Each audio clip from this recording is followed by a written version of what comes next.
Hello everyone, जैसे कि आपको मालूम है जून 2026 के एग्जामिनेशन फॉर्म निकल गए हैं और हमने इस टॉपिक के ऊपर डिटेल वीडियो इंस्ट्रक्शन के साथ बनाई है। आपको डिस्क्रिप्शन बॉक्स में लिंक मिल जाएगा, उस वीडियो को ज़रूर देखें। इस वीडियो में हम बात करेंगे कि ये एग्जामिनेशन फॉर्म किन किन बच्चों को भरना है। आइए स्टार्ट करते हैं। सबसे पहले वो बच्चे जिनको दिसंबर 2025 का पेपर देना था लेकिन वो नहीं दे पाए, एब्सेंट हो गए, तो वो बच्चे जून 2026 में एग्ज़ाम देने के लिए एलिजिबल हैं और वो एग्जामिनेशन फॉर्म भर सकते हैं। ठीक है, सिर्फ उनको एग्जामिनेशन फॉर्म भरना है, फीस भरनी है और वो एग्ज़ाम दे पाएंगे। इसका रजिस्ट्रेशन से कोई भी लिंक नहीं होता। सिमिलरली वो बच्चे जो दिसंबर 2025 के पेपर में फेल हो गए हैं, वो बच्चे भी जून 2026 में एग्ज़ाम देने के लिए एलिजिबल हैं। अगेन उन्हें सिर्फ एग्जामिनेशन फॉर्म भरना है, फीस भरनी है और वो एग्ज़ाम दे पाएंगे।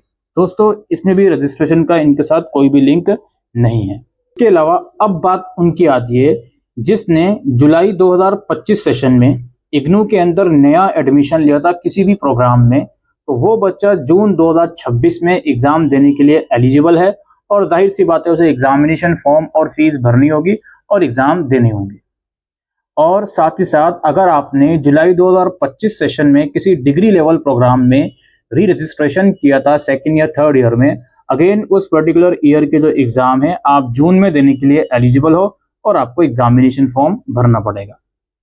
और अब बारी आती है उन बच्चों की, बहुत ध्यान से सुनिएगा, जिन्होंने जनवरी 2026 सेशन में किसी सर्टिफिकेट प्रोग्राम में इनरोल करवाया है, एडमिशन लिया है, या फिर किसी सेमेस्टर बेस्ड प्रोग्राम में एडमिशन लिया है जैसे एमकॉम, एमबीए, एमसीए, बीसीए वगैरह।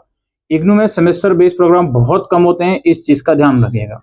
तो जनवरी 2026 सेशन में आपने अगर सर्टिफिकेट प्रोग्राम या सेमेस्टर वाइज प्रोग्राम में एडमिशन लिया है तो आप जून 2026 में अपने सेमेस्टर 1 के एग्जाम देने के लिए एलिजिबल हो।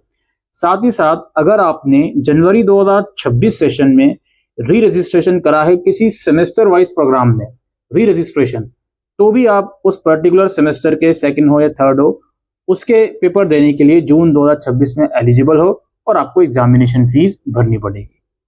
अब दोस्तों, वो बच्चे इग्नू के जिन्होंने जनवरी 2026 सेशन में किसी एनुअल बेस्ड डिग्री प्रोग्राम या डिप्लोमा प्रोग्राम में एडमिशन लिया है, जैसे एमए के काफ़ी सारे प्रोग्राम हो गए, history, English, Hindi, political science, psychology वगैरह, या BA, BCom, BSc, BA major, BA honours हो गए, तो ये सारे प्रोग्राम एनुअल वाइज में चलते हैं। डिप्लोमा के कुछ प्रोग्राम हो गए, तो इनमें अगर आपने जनवरी सेशन में या तो नया एडमिशन या अगर री रजिस्ट्रेशन करा है तो आपको जून में एग्ज़ाम नहीं देने, आपको अभी एग्जामिनेशन फॉर्म नहीं भरना, आपको दिसंबर में एग्ज़ाम देने होंगे। आपका एग्जामिनेशन फॉर्म सितंबर अक्टूबर में आएगा।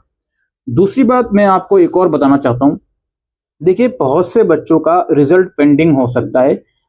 अभी तो खैर एग्जामिनेशन फॉर्म शुरू ही हुआ है, हो सकता है एग्जामिनेशन फॉर्म की लास्ट डेट नज़दीक आ जाए, उसके बावजूद भी आपका कुछ सब्जेक्ट का रिजल्ट पेंडिंग हो या आपने री इवैल्यूएशन के लिए अप्लाई करा हुआ हो, तो इसका सॉल्यूशन इतना होता है, इग्नू ये बोलता है कि आप करंटली अपना एग्जामिनेशन फॉर्म भर दो। अगर इन फ्यूचर आपको ज़रूरत लगी कि हाँ मैं रिवोल्यूशन में पास नहीं हो पाया या मेरा जिन सब्जेक्ट का रिजल्ट नहीं आया था अब आ गया और मैं फेल हो गया, अब मैं दोबारा एग्जाम देना चाहता हूँ उसका, तो आप एक बार एग्जामिनेशन फॉर्म भरने के बाद अपने उन सब्जेक्ट्स को दोबारा ऐड कर सकते हो जिसको आपने पहली बार एग्जामिनेशन फॉर्म भरने में नहीं ऐड करा था।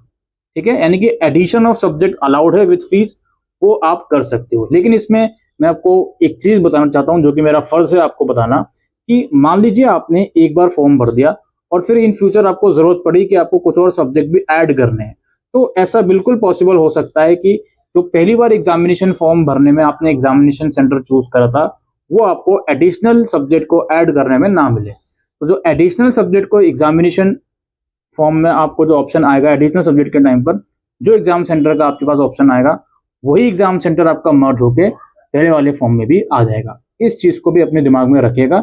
आई होपफुली आप लोग समझ गए होंगे। और दोस्तों, यहाँ पे मैं कुछ बातें और रखना चाहता हूँ। अभी हो सकता है एग्जामिनेशन सेंटर सारे विजिबल नहीं हो आपके पोर्टल पर, तो वेट कर लीजिएगा, इंतजार कर लीजिएगा। और आप लोग प्लीज ये कोशिश कीजिए कि इस फॉर्म को जल्द से जल्द भरिए, क्योंकि इसमें examination centre first come first serve के बेसिस पर अलॉट होते हैं। तो जितना जल्दी आप फॉर्म भरोगे उतने ज्यादा चांसेस रहेंगे कि आप लोगों को वही सेंटर अलॉट हो जो आपने फॉर्म के अंदर भरा है। ठीक है, ये कुछ इंपॉर्टेंट चीजें हैं जो मैं एग्जामिनेशन फॉर्म से रिगार्डिंग डिस्कस करने आया था। बाकी अगेन डिस्क्रिप्शन बॉक्स में आपको लिंक मिल जाएगी, प्रोसेस समझाया हुआ है और भी इंपॉर्टेंट चीजें डिटेल में हमने समझाई हुई है, आप उस वीडियो को जरूर देखें। आज के लिए इस वीडियो में इतना ही। Thank you.